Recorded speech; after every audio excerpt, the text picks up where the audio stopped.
And we are back. The Rory Sauter Show. Joining us is Michael Vass from No Soundbites Allowed and also the S&V 500. MatthewJ from the MatthewJ Show. Also Tricia Flanagan, who ran for the U.S. Senate and U.S. Congress in New Jersey. You know, these reports that came out, the FBI improperly took medical files, tax records in Mar-a-Lago raid. We also heard that the judge suspended the DOJ investigation of Trump, granted him a special master request. Over 50 classified folders seized by the FBI from Mar-a-Lago were empty. Michael, I'll start with you. Go ahead. First of all, it's an illegal search. They went beyond the parameters of the warrant that they had. But even before that, let's understand, this was completely unnecessary. President Trump had been working with the FBI consistently. The FBI was in Mar-a-Lago in January. They were in Mar-a-Lago in June. They knew every single document that he had. They had already been through all of Mar-a-Lago. They already knew the security that was on there and had requested increased security. This was unnecessary, and it was merely an attempt to discredit the president so that he would not be able to run in 2024. It is meant to try and gin up votes in 2022. This was purely political, and they have weaponized the FBI to enact attacks against political enemies of the current government, and that is a problem. And then you add in the fact that the warrant was violated in the terms of the warrant. We see that they searched and took documents that were beyond the scope of the warrant, not just the search, but even the documents that they took were not in the realm of national security or the archives. They were on a fishing expedition to try and find anything that might further damage the reputation of President Trump and further damage what's going to happen to every president from this point going forward. They are all subject to attack. They are all subject to investigations by any various political party at a level that we've never seen before. Joe Biden and Kamala Harris, along with the rest of the leading Democrats, are taking America down a path to a banana republic, and this is only one example of how they are doing so. And him touting all these new jobs he created, he didn't create new jobs. He restored jobs that were gone during the pandemic or people that that's all it was. It was restoring jobs. It wasn't creating new jobs. People returning to the jobs that they had before at one of the slowest rates that we have ever seen, because 30% of those jobs no longer exist. And we know for a fact that he is below the number of jobs that we actually need. Look at the participation rate. Look at how many people are in the workforce. This is a complete disgrace. And the only reason why they get away with it is most people don't want to do the math. They hate to look at numbers, and they only look at headlines. And the headline from the major news media avoided saying the one thing that they knew would hurt, but yet was the truth. 3.7% unemployment. And Michael, everywhere I drive by, like fast food restaurants, department stores, all these places, help wanted, signs everywhere. The Biden administration is paying, in certain regards, they're paying people more to stay at home than go to work. In a lot of regards, but we're also seeing the return to the $15 minimum wage. Well, they're trying to get that back again, which we have seen from the third CBO report, the Congressional Budget Office, the third time they have done an investigation on this. And we know that here's something most people don't know. 1.1 million people, mostly teenagers, actually get minimum wage. Right. If you put in a $15 an hour minimum wage, 1.7 million people will lose their jobs. Exactly. And people need to understand, when you raise the minimum wage, all owners and CEOs are going to do are lay off more employees, because they need to profit as well. They can't have all these extra people working for them when they can barely survive. So it makes everything complicated. Well, forget about them making a profit. They just need to actually keep in business. We have inflation. But you know what I mean. You know what I'm saying. Like, it makes things more complicated when you put these mandates and these orders in of saying, mandatory minimum wage. You have to pay these people. It's really hard on business owners. But I want to make sure that everyone on the panel right now understands completely that business owners are struggling to just keep their doors open. But the people watching this probably have not, because they haven't been told that. 60% of small businesses closed in the last couple of years. Yeah, and they're going to continue. And if you're looking at this environment where we have inflation is increasing, interest rates are increasing, think about that. That means your mortgage, your car loan, that means your everything that you're buying. And therefore, every business is going through the same experience. Their credit cards, their loans for the business, their mortgages, their purchases of the materials they need to make the products we want, the few that are made in the United States, all that's gone up. And now you want to add on top of that, killing their profitability, but now you want to increase the minimum wage to $15 an hour, and you expect that that's going to have no impact. The poor are going to be devastated. Again, this goes back to the distraction. We can't talk about that because people will realize that the economy is in danger and that Biden and Harris are harming the nation. Instead, we have to talk about She-Hulk. We got to talk about the rings of power and how racist you are for not falling in love and bowing down and saying this is the greatest thing that ever happened. You have to say that J6 is absolutely evil, even though we have persecuted American citizens who still have yet to be charged with a crime after being in jail for over a year. And of course, Donald Trump is the main cause of threats to the American government as we watch these people put price tags on Americans' backs to push their progressive agenda. It is insane. And I think everyone on the panel will agree with it. And Michael, you used to work on Wall Street. You used to be a stockbroker. You know all about the 2008 collapse. We just heard a report that mortgages are at the highest rate since 2008. That is not a good sign, Michael. That is not a good sign. Actually, it's not a terrible sign. Here's the thing, something that people don't know. The average interest rate is 4.25% over the last 100 years. We have been going through a grace period, a lucky sweet spot, which was ruined by Barack Obama and again by Biden, because they've insisted that we have to change from a manufacturing country to a service economy. And they don't want businesses to grow. So those businesses went overseas where they could grow, where they could develop. And that's hurt America. And that's why we have such slow growth under Barack Obama and now under Joe Biden, because they don't understand basic business. In fact, they don't care. They're not connected to it. When was the last time Joe Biden was around a regular business or regular people? Besides a photo op?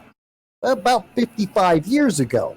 Same thing for Barack Obama. They don't know what real people do, so they don't understand the real impact of what they are doing to people. Again, this is misdirection. You're not supposed to pay attention to this. God forbid, you're not supposed to talk or think about it. You're supposed to obey. It's terrifying. The fact that they just continually go after anybody that was associated with President Trump, whether it be Steve Bannon or Peter Navarro or others, is a disgrace. I mean, what is really, Michael laid it all out there. We're in a free fall here in the Republic. We're in a free fall. But that is something that really disturbed me. And as far as the raid on President Trump's private residence in Florida, 250 years, it's abominable they would do something like that. Right. And is the GOP, if the GOP comes in, takes over, starts running things in Congress in January, are they going to address these things? Are they going to impeach Biden? At the same time that they're saying, and if you question this, you are an extremist and a danger to America.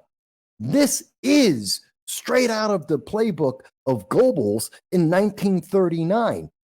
Literally, we are on the verge of Kristallnacht. And if that happens in America, what the hell's going to happen to the rest of the world? Because they don't know how to be free. They look at us and try and imitate badly. What happens next? Right. Tricia, go ahead. Yeah, well, I certainly agree with all of you gentlemen. And I think, let's take this apart piece by piece, right? So I'm going to be the 3-year-old that starts with the big question, why? So in our American judicial system, we have to establish something called mens rea when it comes to a crime.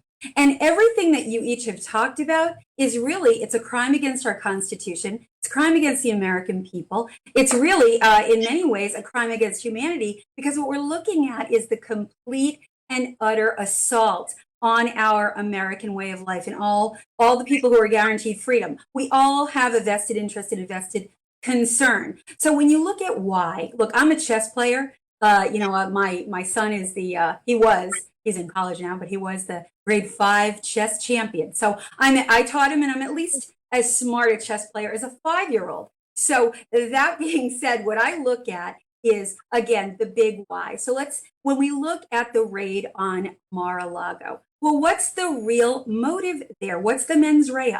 I agree with the fact that they're on a fact-finding expedition. It's like, break the glass moment, look at whatever we can get, if you're the FBI, if you're the Biden regime, to get on President Trump. I agree with you, Michael, what you said. They want to make it so that he can't run. And if he can, because there's that little, a statute that says if you have been involved in insurrection, you can't run. That legal scholars will tell you that that's not going to hold up. But they're looking for whatever's going to stick. And they're going to use that as a basis and a framework for making sure that they try to make that stick on President Trump. Look, after the midterm, we're in the 2024 election cycle for the presidency. That's what they're after. But I would argue that there's even another piece of the mens rea puzzle that they're after. And that is, what documents are there that President Trump is in possession of that could be, let's say, dangerous to some of the people in the Biden regime? Let's say, could it implicate Biden? Could it implicate somebody like, I don't know, a Hillary Clinton? Could it implicate somebody like a President Obama? Let's not forget that President Obama, he's got bigger political fish to fry in his own mind. I think he has globalist intentions. He's got his eye on a bigger prize. And so this Biden regime has a lot to lose. There's a lot at stake. So what did President Trump take from the White House that he was rightly able to take? Because let's not forget that classification or declassification rests solely in the jurisdiction of the president. And when that moving van pulled up to the White House and those items were taken, the president in the Oval Office was still President Donald J. Trump. Tricia, let me ask you a question, because you just brought up something interesting. Joe Biden doesn't have the balls or the leadership, or even the wherewithal, some would argue, to be able to go after a martial law to just as a next step based on his thought that people who he doesn't like are extremists. Well, I believe that we're going to see right after, probably the second week after the election, so in November, the 25th Amendment used to remove Joe Biden. And Kamala Harris will step in, and in January, she's going to be the one heading the White House. Do you think she would actually impose martial law? Someone who's already said that she would unilaterally remove the Second Amendment when she was running for the presidency and was rejected by 95% of all Democrats. Yes. Well, what an excellent question. And now I'm going to speculate on what we know about not just congressional rule and congressional mechanics, but to your point, what kind of cojones are on the table? Now, let's take this, brick by brick in the foundation of what they're trying to accomplish. So I agree with you. Biden, I don't think has the wherewithal. I don't think he has the power. I don't think he has the mental capacity at this point. I think the 25th Amendment is a very viable option, except for the fact that the tragedy would be we get Kamala Harris. But let's look at who's really pulling the strings. I don't think we have to argue too much over. I think we're probably all in agreement. Probably Barack Obama. You look at the next tier, it's probably George Soros. And then you've got the World Economic Forum leaders. You've got Klaus Schwab. And you've got some of those other nefarious actors that are building all of the infrastructure for the next global step. I don't think that's imminent, but I think it's on the horizon. But let's see what would happen if President Biden and I say president when I really mean resident, what happens if Kamala Harris ascends to that office? Now, let's not forget, she is still beholden to the other powers that be. So again, as I mentioned, I think my personal hypothesis from doing the math and doing, when you look at what kind of power Barack Obama assumed, even when he was president on the international stage, I think he has his sights set on global leadership. I don't think he's going to risk pushing a martial law situation in the United States, because I think that he would risk civil war at that point. You mentioned Kathy Griffin talking about the left initiating a civil war. I think you've got people on the right who have a rightful mindset that they don't want to go down this very, very dangerous path. That's another issue. But let's look then at what Congress could do.